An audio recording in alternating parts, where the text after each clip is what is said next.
कांग्रेस में रूठने मनाने का सिलसिला ऐसा शुरू हुआ कि थमने का नाम ही नहीं ले रहा। कभी कोई रूठ जाता है तो कभी कोई, लेकिन ये मनमुटाव कांग्रेस के लिए बड़ी समस्या खड़ी कर सकता है, क्योंकि इस बार बात कांग्रेस के गढ़ की है और इस बार बात कांग्रेस की साख की भी है। तो आखिर क्या वजह हो गई कि बात नई कांग्रेस और पुरानी कांग्रेस पर आग बैठी? क्या बात हो गई कि एक बार फिर अपने ही अपनों पर सवाल उठा रहे हैं? देखिए। यूपी में आसान नहीं कांग्रेस की टक्कर, अपनों की नाराजगी का दिखेगा असर, ईमानदार कांग्रेसियों की हो रही उपेक्षा,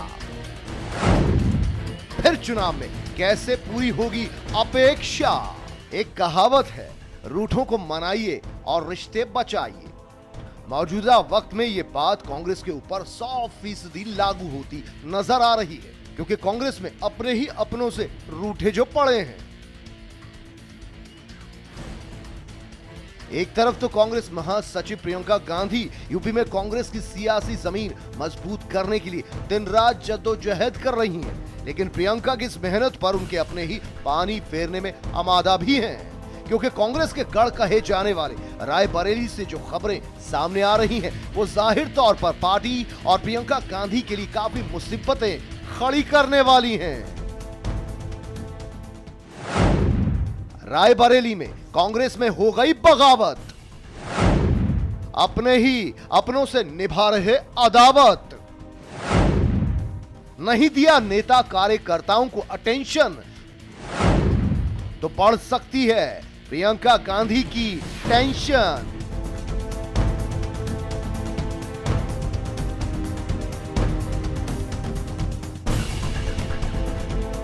सूबे में काफी वक्त से कांग्रेस अपनी खोई हुई जमीन तलाश रही है। पिछले विधानसभा चुनाव और उसके बाद लोकसभा चुनाव में कांग्रेस का जो हश्र हुआ वो किसी से छिपा नहीं है। कैसे कभी इस सूबे पर दबदबा रखने वाली कांग्रेस हाशिए पर चली गई। इतना ही नहीं, कांग्रेस के अपनों ने ही उसकी सियासी लुटिया डुबोने में कोई कसर बाकी नहीं छोड़ी। अब आलम यह है कि दिन पर दिन कांग्रेस अधर में गिरती जा रही है और अब यह संकट कांग्रेस की परंपरागत सीटों और उसके दो गढ़ यानी अमेठी और रायबरेली पर भी मंडराता नजर आ रहा है। पहला झटका कांग्रेस को तब लगा जब 2019 के लोकसभा चुनाव में कांग्रेस अमेठी का चुनाव हार गई और उसके बाद कांग्रेस के पास महज रायबरेली की सीट ही बची। अब इस भीषण ठंड में रायबरेली का राजनीतिक पारा भी गरमाता दिखाई दे रहा है। 2022 के विधानसभा चुनाव नजदीक आते ही पार्टी में कलह सामने आनी शुरू हो गई है। प्रदेश में इकलौते बचे कांग्रेस के गढ़ में कांग्रेसी ही उसकी मटिया पलीत करने से बाज नहीं आ रहे। कांग्रेस अध्यक्ष सोनिया गांधी यूपी की रायबरेली सीट से मौजूदा सांसद हैं, लेकिन अब उनके गढ़ में बगावती सुर उठने लगे हैं। कांग्रेस में लंबे समय से जुड़े नेता बगावती हो चले हैं। दरअसल हाल ही में रायबरेली में 66 कांग्रेसियों ने कांग्रेस की नीतियों से तंग आकर अपने अपने पदों से इस्तीफा ही दे दिया, जिसके बाद अनुशासनहीनता को लेकर 66 में से 6 कांग्रेसियों को पार्टी हाईकमान ने निष्कासित कर दिया था और इसी से नाराज इस्तीफा देने वाले सभी पदाधिकारियों ने कांग्रेस पार्टी में भीतरघात को लेकर आवाज उठाई और कह दिया कि अगर पार्टी में यह हाल रहा तो वो दिन दूर नहीं जब रायबरेली की इकलौती सीट भी कांग्रेस की झोली से दूर चली जाएगी। आइए पहले आपको सुनवाते हैं कि आखिर कांग्रेस किस कदर खुद अपनी ही पार्टी से नाराज हो गई है। कि अभी नए संगठन में जो व्यवस्था किया उसमें पुराने कांग्रेसी राजीव गांधी जी के और इंदिरा जी के ज़माने के कांग्रेसियों को किनारे कर दिया गया। नए कांग्रेसी जो हमारे कांग्रेस के प्राथमिक सदस्य भी नहीं हैं, इनको ऊंचे ऊंचे पदों पर बैठा दिया गया। हमारा कांग्रेस का नारा है अतीत की नींव पे भविष्य का निर्माण, लेकिन आज अतीत को मिटाया जा रहा है। मरे समय में जिसने कांग्रेस को सींचा खून पसीने से, आज उनको निष्कासित किया जा रहा है, आज उनको किनारे किया जा रहा है। हमारी लड़ाई पुराने कार्यकर्ताओं के सम्मान की है। कांग्रेस को मजबूत में हम लोग कर रहे हैं, लेकिन आज हम लोग उपेक्षित हैं।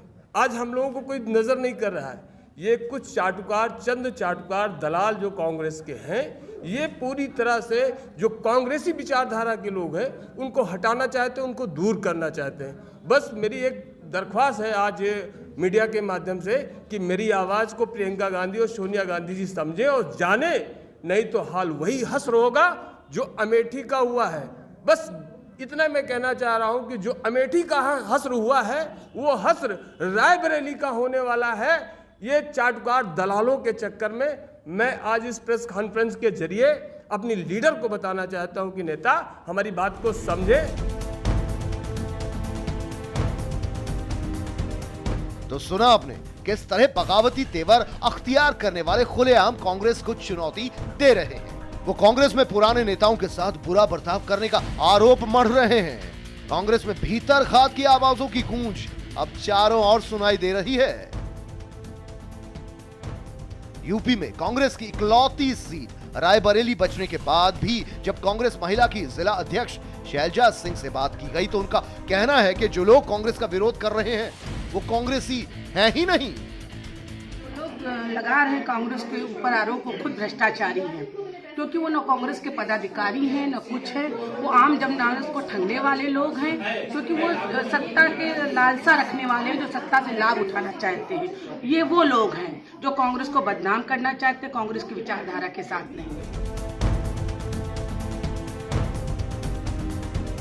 अब कांग्रेस में बगावत के सुर उठ रहे हैं तो सियासत का होना तो लाजमी है, तभी तो कांग्रेस पर सियासी हमले भी तेज जो हो गए। इन्हीं सब को लेकर अब बीजेपी ने भी राजनीतिक हमले शुरू कर दिए हैं। बीजेपी उपाध्यक्ष अनुभव कक्कड़ ने कांग्रेस पर हमलावर होते हुए कहा कि कांग्रेस में अब बचा ही क्या है। जो लोग कांग्रेस से नाराज हैं उनका बीजेपी में स्वागत है। समाज में बड़ा क्षोभ है उनकी कार्यशैली को लेकर के, तो निश्चित तौर पे कांग्रेस पार्टी के जो पदाधिकारी हैं वो भी समाज में रहते हैं, उनको भी वो माहौल देखने को मिल रहा है कि किस प्रकार कांग्रेस के प्रति जनता को बहुत नाराजगी होती जा रही है। और मुझको लगता है इसी का परिणाम है कि कांग्रेस पार्टी में जो लंबे समय से मेरी जानकारी में लगभग ऐसे 66 लोग हैं जो बहुत लंबे समय से कांग्रेस के अंदर काम कर रहे थे, पदाधिकारी थे, उन्होंने अपने पदों पर से लगातार इस्तीफा दे रहे हैं, कुछ लोग पार्टी छोड़ रहे हैं। निश्चित तौर पे कांग्रेस को आत्ममंथन की आवश्यकता है, नहीं तो कांग्रेस पार्टी इतिहास में दर्ज होने वाली है। लोग केवल इतिहास में उसको पढ़ेंगे, जमीन पर धरातल पर कांग्रेस का नाम लेवा नहीं बचेगा।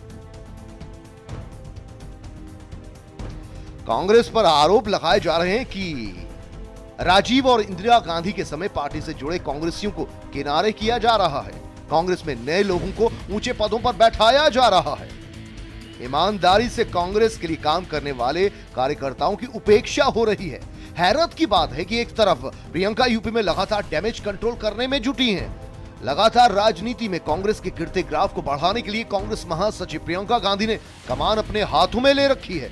लेकिन इसी बीच अब रायबरेली से बगावती सुर लगातार उठ रहे हैं। अब देखने वाली बात यह होगी कि कांग्रेस में कांग्रेसियों की बगावत को पार्टी हाईकमान किस नजरिए से लेती है।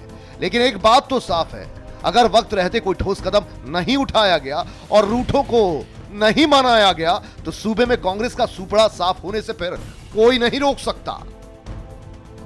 उत्तर प्रदेश में अपनी खोई हुई राजनीतिक जमीन तलाशने के लिए कांग्रेस जी जान लगाए हुए है और इसका जिम्मेदारी खुद पार्टी की राष्ट्रीय महासचिव प्रियंका गांधी ने अपने कंधों में ले रखी है। लेकिन कांग्रेस का गढ़ कहे जाने वाले सोनिया गांधी के संसदीय क्षेत्र में कांग्रेसी ही कांग्रेस की लुटिया डुबोने से बाज नहीं आ रहे हैं। अभी हाल ही में पार्टी पर आरोप लगाते हुए 66 पदाधिकारियों अपने पद से इस्तीफा दे दिया था, जिसके बाद रायबरेली पार्टी हाईकमान द्वारा 6 पदाधिकारियों को पार्टी से निष्कासन करने का काम किया गया था। उसके बाद लगातार पार्टी के पदाधिकारियों ने अपनी आवाज बुलंद कर रखी है और पार्टी पर कई गंभीर आरोप लगाए हैं। एक प्रेस कॉन्फ्रेंस के दौरान भी एक पदाधिकारी ने पार्टी पर गंभीर आरोप लगाते हुए यहां तक कह डाला कि आज भी यशपाल कपूर जैसे लोग पार्टी में विराजमान हैं जो पार्टी को नस्तानाबूद करने से बाज नहीं आ रहे हैं। अब देखने वाली बातें होगी पार्टी हाईकमान ऐसे यशपाल कपूर जैसे लोगों की तलाश कर पाती है या नहीं, या फिर उत्तर प्रदेश में एकलौती सीट पाने वाली कांग्रेस पार्टी अपने सुपड़ा बचाने में कामयाब रहेगी या नहीं, यह आने वाला समय ही बताएगा। Rohit Mishra, R9 TV, Raebareli.